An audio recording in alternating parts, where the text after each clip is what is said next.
जब चुप्पी गुनाह बन जाए तब बोलना फर्ज हो जाता है। जब आतंक हर रोज दरवाजे पर दस्तक दे तब तलवार उठाना आत्मरक्षा से बढ़कर तपस्या बन जाता है। यह बात सच है कि युद्ध कोई नहीं चाहता।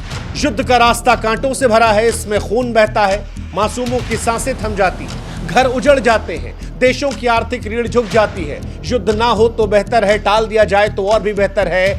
लेकिन सवाल यह कि जब दुश्मन अपनी नापाक हरकतों से बाज ही ना आए, जब दुश्मन मानवता का खून हर रोज बहाए, जब इंसानियत हर रोज शर्मसार हो जाए और जब साल दर साल अपनों का खून सड़कों पर नजर आए, वो खून जो 2001 में संसद पर हमले में दिखाई पड़ा, 2008 में मुंबई के सड़कों पर नरसंहार में देखा, 2016 में उरी की शहादतों में देखा, 2019 की पुलवामा की चीखों में दिखाई पड़ा, पहलगाम में हिंदुओं का कत्ल हुआ और गुरुद्वारों पर बमों की गूंज हुई, तब सवाल है कि द्वंद्व कितना पाला जाए, युद्ध कितना टाला जाए।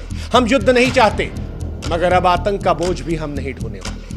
रामधारी सिंह दिनकर की पंक्तियां मौजूदा दौर में एकदम सटीक बैठती हैं कि क्षमा शोभती उस भुजंग को जिसके पास गरल हो, उसका क्या जो दंतहीन विष रहित विनीत सरल हो। अरे भाई, क्षमा भी उस व्यक्ति को शोभा देती है जिसके पास शक्ति होती है, जो दंड देने में सक्षम होता है। जो पहले से ही दंतहीन विष रहित विनीत है, उसमें क्षमा करने की हैसियत नहीं है क्योंकि वो पहले से कमजोर है। ऐसे में कई बार आपको अपनी ताकत का एहसास दुश्मन को कराना पड़ता है। जब कोई देश अपनी संप्रभुता नागरिकों की सुरक्षा के लिए मजबूर हो, उस वक्त शांति की बात करना कमजोरी नजर आती है, वो बेईमानी सुनाई पड़ती है। युद्ध केवल जवाबी कार्रवाई नहीं बल्कि दुश्मन को भी संदेश है कि आक्रामकता का जवाब आक्रामकता से दिया जाएगा। और इस युद्ध की नैतिक जिम्मेदारी उसकी नहीं है जो युद्ध में जवाब दे रहा है, यह जिम्मेदारी उसकी है जिसने युद्ध की शुरुआत की थी। इसलिए जिम्मेदारी पाकिस्तान के हिस्से छोड़िए और आज अपने देश अपनी सेना के साथ खड़े हुई है। दुश्मनों से निपटने में हमारी सेना सक्षम है। हम भी आपकी तरह अमन चाहते हैं। हिंदुस्तान के तमाम लोग जो हैं वो सीधे साधे हैं, लेकिन जुल्म के आगे झुकना हमारा मिजाज नहीं है। अगर जंग लाजमी है तो चलिए इस बार जंग ही सही। खामोशी को दुश्मन को हमारी कायरता मत समझने दीजिए।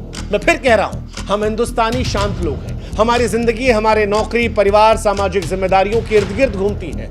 हम युद्ध की विभीषिका से कई बार विचलित हो जाते हैं, लेकिन विचलित तो कुरुक्षेत्र में अर्जुन का मन भी हुआ था। तब श्री कृष्ण ने उनसे कहा था कि धर्म युद्ध है ये, और धर्म युद्ध का मतलब होता है अधर्म के खिलाफ खड़ा होना, मासूमों की रक्षा करना, उस सोच का खात्मा करना जो खून को जिहाद का नाम देती है। और जब आज हमारी सेना वही धर्म युद्ध लड़ रही है, वही आतंकवादियों के खिलाफ, उस जहरीली मानसिकता के खिलाफ जो बेगुनाहों को निशाना बनाती है, अपना काम कर रही है, तो शांति की कीमत समझाकर ये बेईमानी वाले बातें मत कीजिए।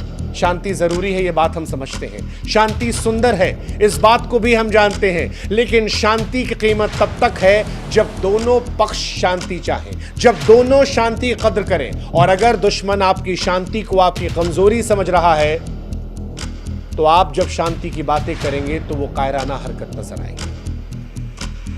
पाकिस्तान अपने सरजमी पर आतंकवादियों को पाल रहा है, वही आतंकवादी जो मुंबई से लेकर उरी, पुलवामा, पहलगाम में हमारे अपनों को जलाते हैं। ऐसे वक्त में शांति की दुहाई देना मूर्खता है। और शांति की कीमत क्या है? उन माओं के आंसुओं की कीमत है जिनके बेटे सरहद पर शहीद हुए। उन बच्चों की खामोशी आपको एहसास करा रही है जिनके पिता कभी घर नहीं लौटे। उन परिवारों का दर्द आप महसूस कर रहे हैं जो आतंक की भेंट चढ़ गए। देखिए, ये बात हम जानते हैं कि युद्ध महंगा है, इसमें कोई शक नहीं है। युद्ध में नुकसान होता है, युद्ध का हर पहलू भारी है। लेकिन वो जो शांति जिसका जिक्र आप कर रहे हैं, जो सिर्फ कागजों पर खोखली लिखी हुई है, वो शांति शांति नहीं है। जब दुश्मन हर रोज हमारे सैनिकों पर गोली चलाए, निशाना बनाए, तब से नो टू वॉर का नारा खोखला हो जाता है। जब देश की संप्रभुता, जवानों की शहादत और नागरिकों की सुरक्षा दांव पर हो, तब युद्ध युद्ध नहीं बल्कि जवाबी कार्रवाई और वीरता का प्रतीक बन जाता है। कम से कम इतिहास तो यही कहता है। इतिहास से हम सबक ले सकते हैं, क्योंकि अगर 1971 में भारत ना खड़ा होता तो शायद आज बांग्लादेश नहीं होता और बांग्लादेश में लोग आज भी सह रहे होते। बांग्लादेश में महिलाओं के साथ आज भी गलत काम हो रहे होते, उनके हक छीने जाते। अगर हिटलर को युद्ध के जरिए ना रोका गया होता तो शायद दुनिया और भी जल रही होती। अगर 1999 में करगिल में हम युद्ध ना लड़ते तो शायद आज लद्दाख की वो जमीन पाकिस्तान की होती, वहां हमारा तिरंगा ना होता और पाकिस्तान पूरे कश्मीर पर कब्जा करने का ख्वाब देख रहा होता। अमेरिका से लेकर फ्रांस तक, वियतनाम तक हर महान मुल्क की आजादी युद्ध की भट्टी में तपकर बनी है। बर्बरता के सामने चुप रहना हिंसा को खुला न्योता है। शांति कीमती है, लेकिन तब जब वो सबके लिए बराबर हो, वरना वो दबे हुए की मजबूरी और हमला करने वाले की मजबूती बन जाती है। और हिंदुस्तान कभी भी प्रथम युद्ध नहीं लड़ता। हिंदुस्तान ने आज तक पाकिस्तान से जितने युद्ध लड़े हैं उसकी वजह रही है, एक युद्ध भी बेवजह नहीं है। 1947-48 का वो पहला युद्ध जब पाकिस्तान पर हमने हमला किया था, वो इसलिए था क्योंकि पाकिस्तान ने कश्मीर पर हमला किया था, घुसपैठ कर रहा था। 1965 का युद्ध भी कश्मीर में घुसपैठ और फिर पूर्ण युद्ध की वजह से हुआ था। 1971 का युद्ध इसलिए हुआ था क्योंकि पूर्वी पाकिस्तान में मानव अधिकार उल्लंघन हुआ था। शरणार्थी संकट के चलते तमाम लाखों करोड़ों लोग ऐसे थे जो हिंदुस्तान आक रहे थे, हिंदुस्तान से भीख मांग रहे थे। तब हिंदुस्तान ने पाकिस्तान को दो हिस्सों में तोड़ा था और बांग्लादेश का जन्म हुआ था। 1999 में भी करगिल का युद्ध इसलिए हुआ था क्योंकि मुशर्रफ ने आतंकियों को घुसपैठ करने भेजा था हिंदुस्तान की सरजमीन पर। अभी भी आपके मन में सवाल है कि पाकिस्तान को जवाब क्यों दिया जाए, तो जवाब है कि लश्कर, जैश जैसे आतंकी संगठन पाकिस्तान पालता है। हाफिज सईद जैसे कसाई खुलेआम घूमते हैं। मसूद अजहर के परिवार को हमने पाकिस्तान में देखा है। ओसामा को पाकिस्तान के अंदर मारा गया है। एलओसी पर जो गोलीबारी होती है, जो घुसपैठ होती है, हिंदुस्तान में जो हमले होते हैं, वो सब पाकिस्तान की वजह से हैं। और जिस शांति की बात हम कर रहे हैं वो हमारे पूर्वजों ने भी की है। हमने ही लाहौर समझौता किया था, हमने ही आगरा में शिखर सम्मेलन किया था, हमारे ही प्रधानमंत्री मोदी लाहौर की यात्रा पर गए थे। लेकिन हर बार बार पाकिस्तान ने हमें धोखा दिया। पाकिस्तान ने हमें पठानकोट में धोखा दिया, पाकिस्तान ने हमारी संसद पर हमला करके धोखा दिया, पाकिस्तान ने हमारे ताज होटल पर अटैक किया, उरी में अटैक किया, पुलवामा में अटैक किया, पहलगाम में अटैक किया और हर बार कायरता से अटैक किया, जिसका जवाब इस बार हम सामने से दे रहे हैं।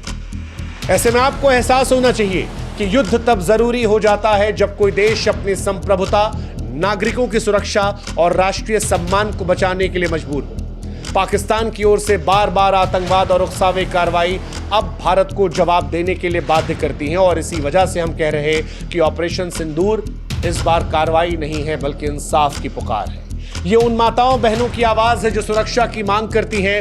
ये उन बच्चों की उम्मीद है जिनके सपने आतंक की आग में नहीं जलने चाहिए। ऑपरेशन सिंदूर वो प्रतीक है जो न्याय का, हिम्मत का, इरादे का, जो कहता है कि ये हिंदुस्तान अब बर्दाश्त नहीं करेगा। हम शांति चाहते हैं लेकिन अपनी शर्तों पर।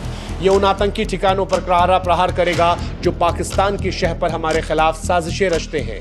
ये दुनिया को संदेश दे रहा है कि भारत की संयम की नीति को उसकी कमजोरी ना माना जाए।